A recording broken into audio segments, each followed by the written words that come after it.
Hello, welcome back to the reading of the poem of the Man God, written by Maria Valtorta, Volume 1, Chapter 30, Part 1, The Adoration of the Shepherds. 7th June 1944, Eve of Corpus Christi. I am writing in the presence of my Jesus, Master. He is here for me, all for me. He has come back after such a long time. All for me. You will say, how? You have been hearing and seeing for almost a month, and you say that he is with you after a long time? I will reply once again, telling you what I have already told you several times, both by word of mouth and in writing. There is a difference between seeing and hearing, and above all, there is a difference between seeing and hearing on behalf of other people, and seeing and hearing all for myself, exclusively for myself. In the former case, I am a spectator, and I repeat what I see and hear. But if that gives me joy, because they are always things which bring great joy, it is also true that it is, so to say, an external joy. The word is a bad expression of what I feel so clearly, but I cannot find a better one. In brief, just imagine that my joy is like that of one who reads a lovely book or sees a beautiful scene. One is moved, enjoys it, admires its harmony, and thinks, how lovely it is to be in the place of this person. Instead, in the latter case, that is, when I see and hear for myself, then I am that person. The word that I hear is for me. The person I see is for me. It is he and I, Mary and I, John and I, alive, real, true, close to each other, not in front of me, as if I were watching a film being shown, but beside my bed, or moving about my room, or leaning on pieces of furniture, or sitting or standing, like real people, alive as my guests, which is quite different from a vision on behalf of everybody. In a word, all that is mine. And Jesus is here today in actual fact. He has been here since yesterday afternoon, in his usual white woolen garment, which is rather ivory white, and is so different in weight and shade from the magnificent one which he wears in heaven, and which seems to be made of immaterial linen, and is so white that it seems to be woven with yarn as clear as light. Here, he is here with his long tapering fingers, which are white verging to old ivory, with his handsome, long, pale face, in which his dominating, sweet eyes of dark sapphire shine between his thick brown eyelashes, sparkling with blonde red reflections. He is here with his long, soft hair, which is brighter blonde red where exposed to light, and darker in the deep folds. He is here, and he is smiling at me while I write about him, as he used to do at Viareggio, and as he stopped doing, as from the Holy Week, causing all the distress which almost became a fever of despair, when in addition to the grief of being deprived of him, I was also bereft of the comfort of living where at least I had seen him, and I could say, he used to lean there, to sit down here. Here he bent to lay his hand on my head, and where my relatives had died. Oh, unless one has experienced that, one cannot understand. It is not a question of pretending to have all that. We know very well that they are gratuitous graces, and that we do not deserve them. Neither can we expect them to last when they are granted to us. We know that. And the more they are given to us, the more we lower ourselves in humility, acknowledging our disgusting misery as compared with the infinite beauty and divine wealth which bestows itself upon us. But what do you think, Father? Does Does a son not wish to see his father and mother, or a wife her husband? And when death or a long absence prevents them from seeing their dear ones, do they not suffer? And do they not find comfort by living where they lived? And if they have to leave that place, do they not suffer twice as much, as they lose also the place where their love was reciprocated by the absent relative?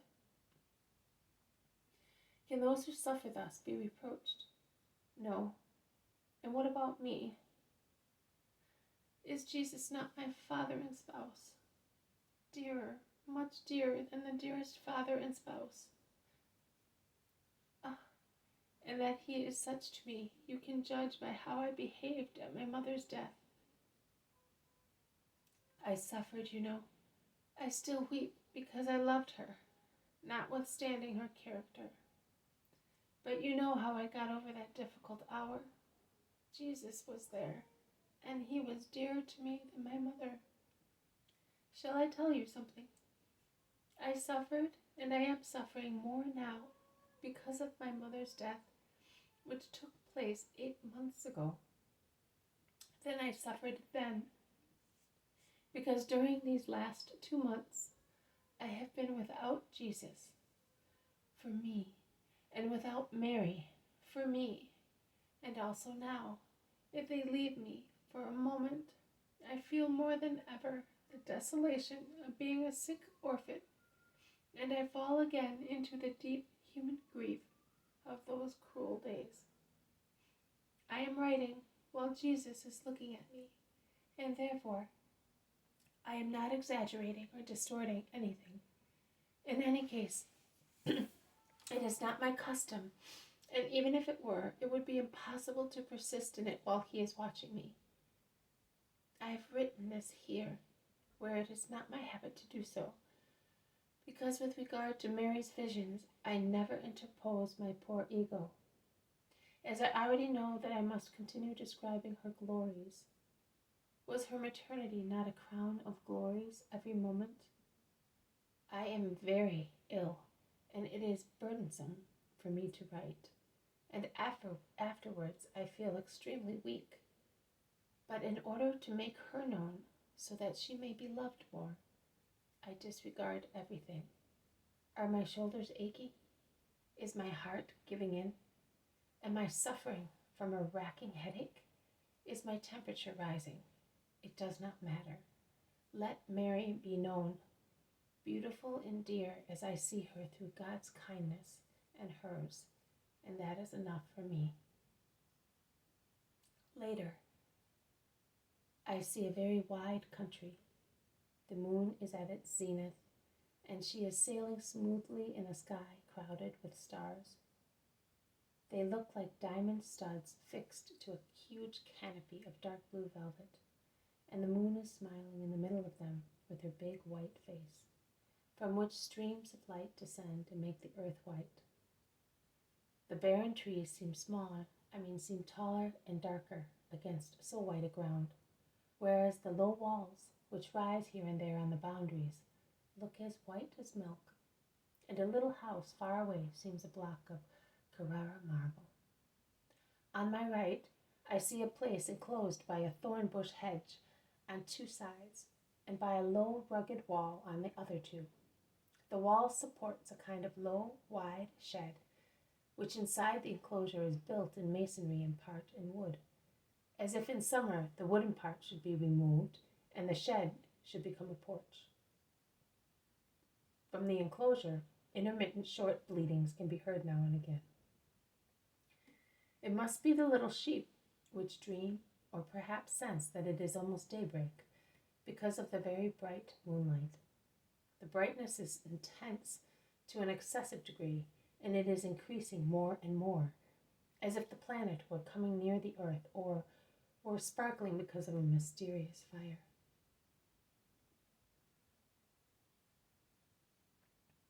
A shepherd looks out of the door, and lifting one arm to his forehead to shield his eyes, he looks up.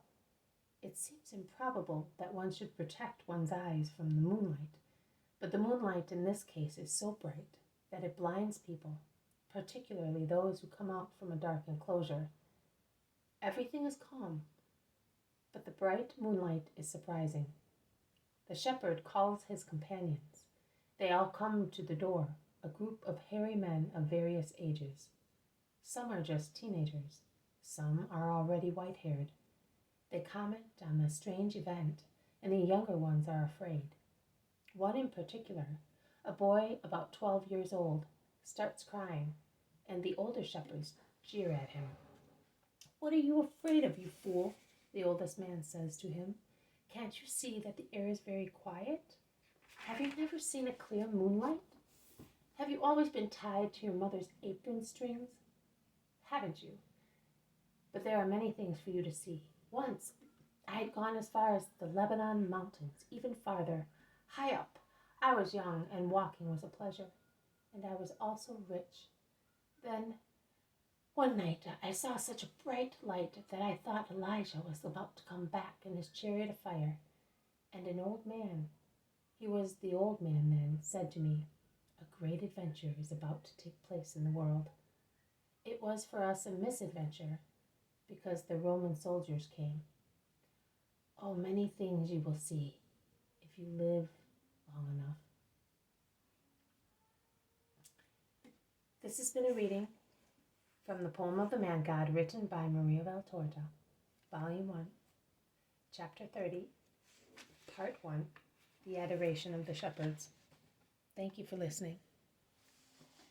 May God bless you, and may peace be with you, and I'll see you tomorrow.